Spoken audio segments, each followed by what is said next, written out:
তোমরা যারা মাধ্যমিক পরীক্ষায় উত্তীর্ণ হয়ে ক্লাস 11-এ ভর্তি হয়েছ, তাদের সবাইকে জানাই অনেক শুভেচ্ছা এবং অভিনন্দন। তোমরা সকলেই জানো বর্তমান পরিস্থিতি স্বাভাবিক নয়।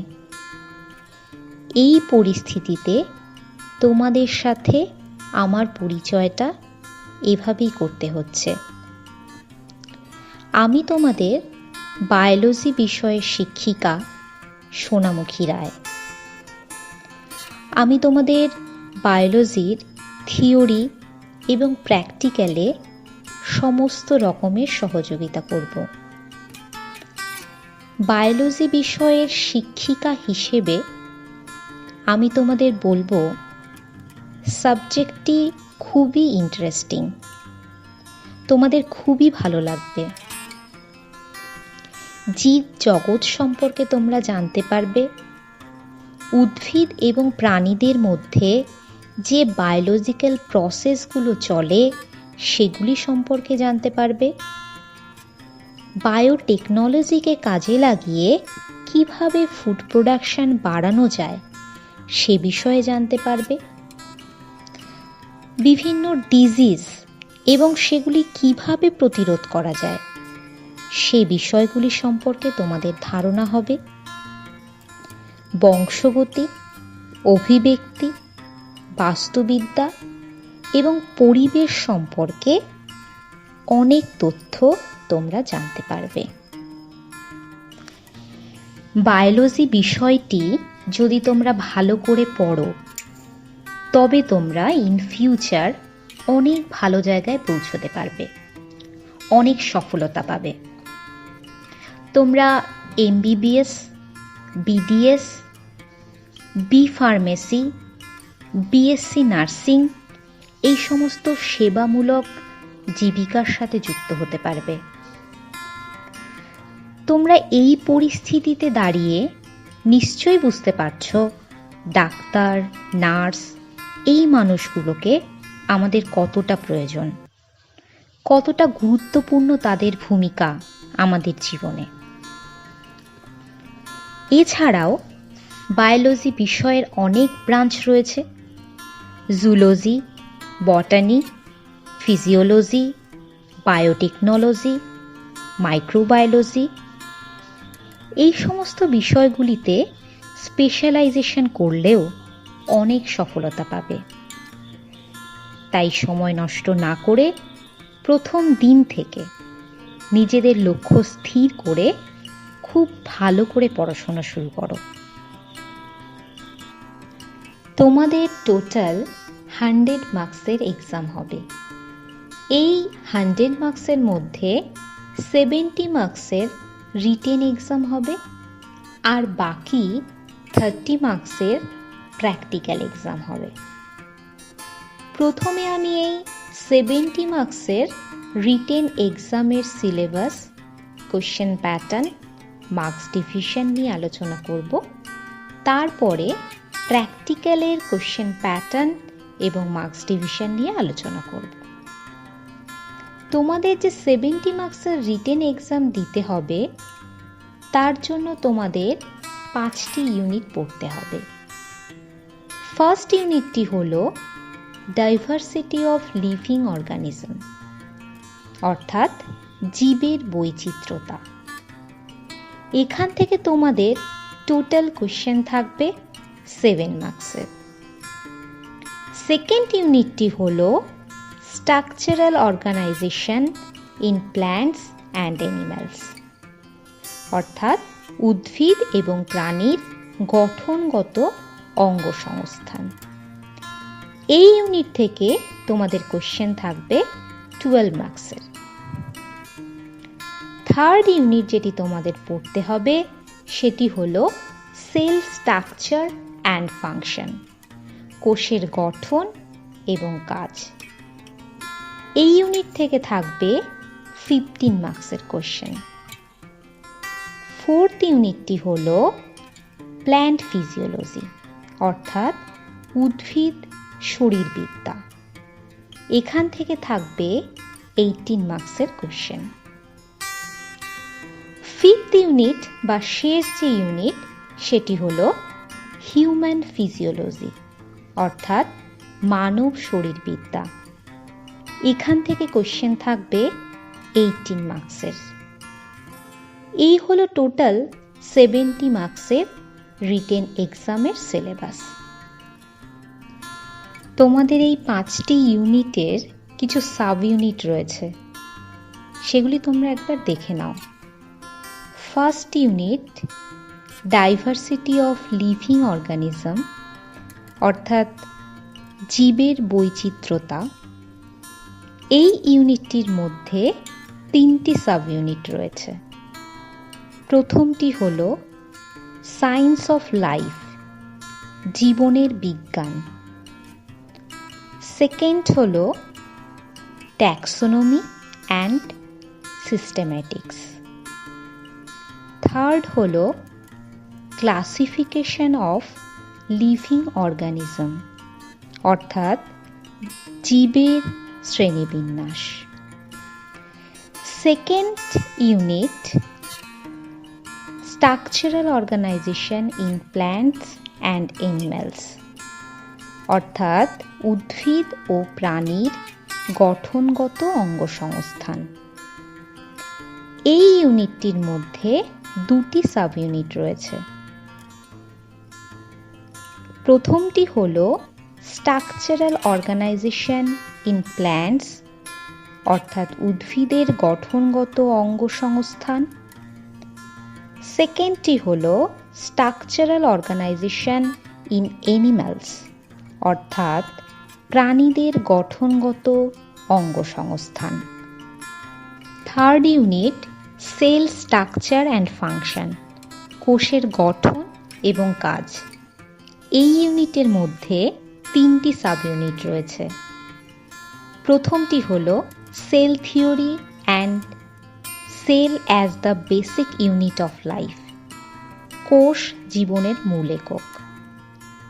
দ্বিতীয়টি হল chemical constituents of living cells, সজীব কোষের রাসায়নিক গঠন ও জৈব অণুসমূহ। তৃতীয়টি হল সেল ডিভিশন বা কোষ বিভাজন। Fourth unit plant physiology. এর মধ্যে 5টি সাব ইউনিট রয়েছে। ট্রান্সপোর্ট ইন প্ল্যান্টস, উদ্ভিদের পরিবহন। দ্বিতীয়টি হল মিনারেলস নিউট্রিশন, উদ্ভিদ ও খনিজ পুষ্টি। তৃতীয়টি হল ফটোসিনথেসিস অর্থাৎ সালোক সংশ্লেষ। চতুর্থটি হল রেসপিরেশন অর্থাৎ শ্বসন। পঞ্চম হল প্ল্যান্ট গ্রোথ অ্যান্ড ডেভেলপমেন্ট অর্থাৎ উদ্ভিদের বৃদ্ধি ও বিকাশ। ফিফথ ইউনিটটি হল হিউম্যান ফিজিওলজি। এর মধ্যে রয়েছে 7টি sub unit. Digestion and absorption, পরিপাক ও শোষণ। দ্বিতীয়টি হল ব্রিদিং অ্যান্ড রেসপিরেশন, নিঃশ্বাস প্রশ্বাস এবং শ্বসন।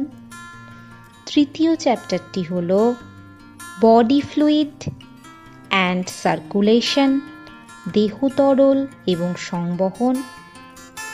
চতুর্থ চ্যাপ্টারটি হল excretory products and their elimination, রেচন পদার্থ ও তাদের নিষ্কাশন। পঞ্চম যে সাব ইউনিট সেটি হল লোকোমোশন অ্যান্ড মুভমেন্ট, চলন ও গমন। ষষ্ঠ যে চ্যাপ্টারটি সেটি হল নিউরাল কন্ট্রোল অ্যান্ড কোঅর্ডিনেশন অর্থাৎ স্নায়বিক নিয়ন্ত্রণ এবং সমন্বয়।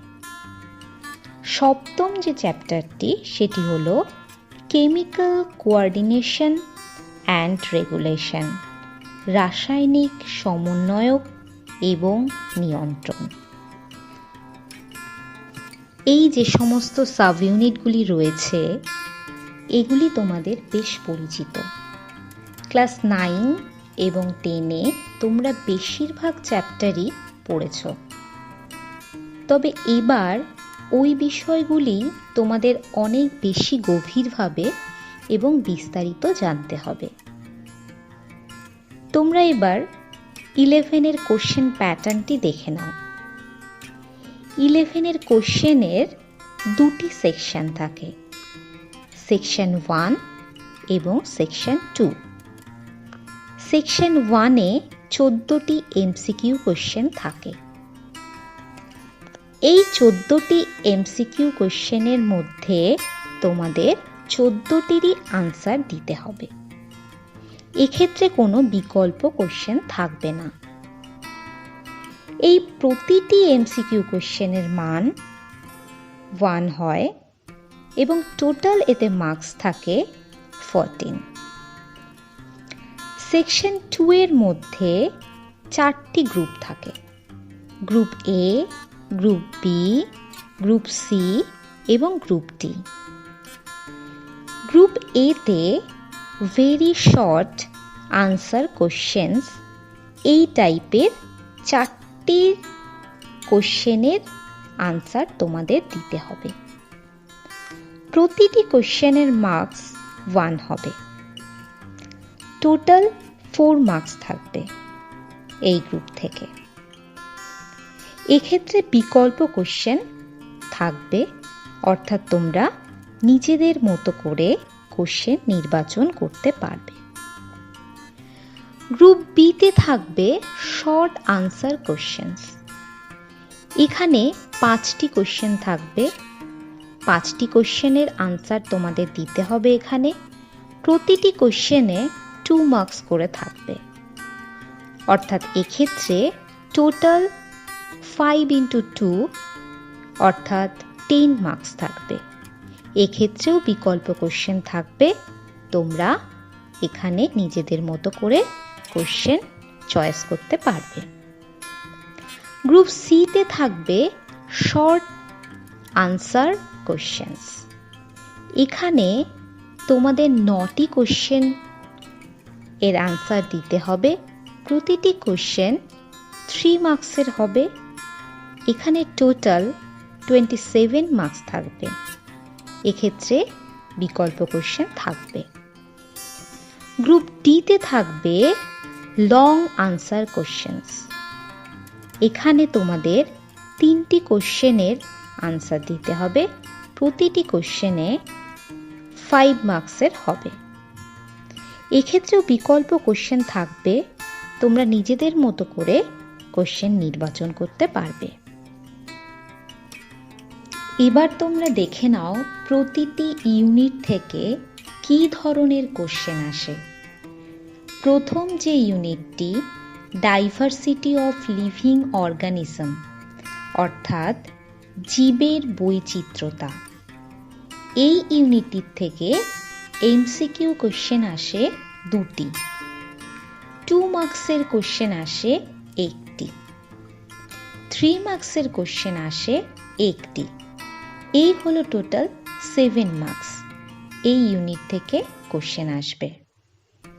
ইউনিট 2 যেটি হলো structural organisation in plant and animals, উদ্ভিদ ও প্রাণীর গঠনগত অঙ্গসংস্থান, এই ইউনিট থেকে 3টি থাকবে এমসিকিউ। 1 মার্কের কোশ্চেন থাকবে 1টি, 2 মার্কসের কোশ্চেন থাকবে 1টি এবং 3 মার্কসের কোশ্চেন থাকবে 2টি।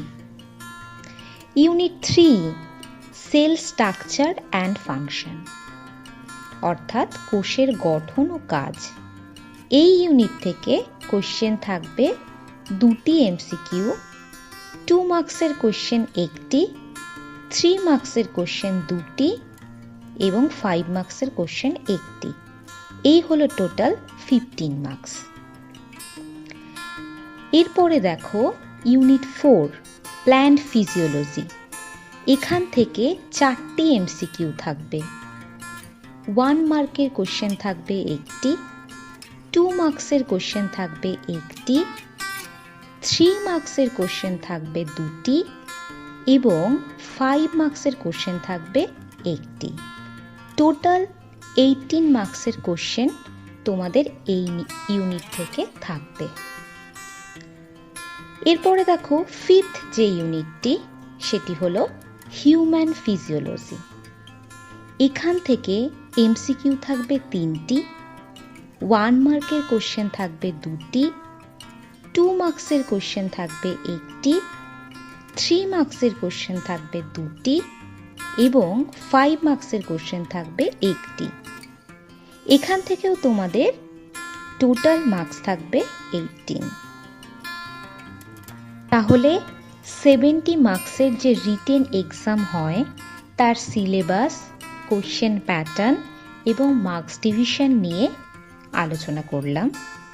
এবার আলোচনা করব প্র্যাকটিক্যালের যে 30 মার্কস থাকে সেখানকার মার্কস ডিভিশনগুলো কেমন হয়, তোমাদের প্র্যাকটিক্যাল পরীক্ষায় কি কি করতে হয়। তোমাদের মেজর 2টি এক্সপেরিমেন্ট থাকে, প্রতিটি মেজর এক্সপেরিমেন্টে 7 মার্কস করে থাকে, অর্থাৎ মেজর এক্সপেরিমেন্ট 2টিতে থাকবে টোটাল 14 মার্কস। 3টি তোমাদের স্পট আইডেন্টিফিকেশন থাকবে, প্রতিটি স্পট আইডেন্টিফিকেশনে 2 মার্কস করে থাকবে, অর্থাৎ এখান থেকে থাকবে টোটাল 6 মার্কস। তোমাদের একটি প্রজেক্ট বা প্রকল্প করতে হবে, প্রজেক্টে থাকবে 5 মার্কস। তোমাদের একটি প্র্যাকটিক্যাল নোটবুক তৈরি করতে হবে, যে নোটবুকে প্রতিদিনের তোমাদের প্র্যাকটিক্যাল ক্লাসে যে এক্সপেরিমেন্টগুলো হবে, যে আইডেন্টিফিকেশনগুলো হবে, সেগুলোকে নথিভুক্ত করে রাখতে হবে এবং পরীক্ষার সময় ওই নোটবুক সংক্রান্ত কিছু ভাইবা থাকবে এবং ওই নোটবুকটি তোমাদের সাবমিট করতে হবে এবং এই সংক্রান্ত নাম্বার থাকবে তোমাদের 5। এই হলো তোমাদের টোটাল 30 মার্কসের প্র্যাকটিক্যাল এক্সামের মার্কস ডিভিশন। ক্লাস 11-এর সিলেবাস, কি ধরনের কোশ্চেন আসে, কত মার্কসের কটা কোশ্চেন আসে, তোমরা নিশ্চয়ই বুঝতে পেরেছ। এই ধারণাটা তোমাদের একটু হলেও ক্লিয়ার হয়েছে। আজ তবে এই পর্যন্ত। নেক্সট ক্লাসে আমরা নতুন চ্যাপ্টার শুরু করব। তোমরা ভালো থেকো, সাবধানে থেকো।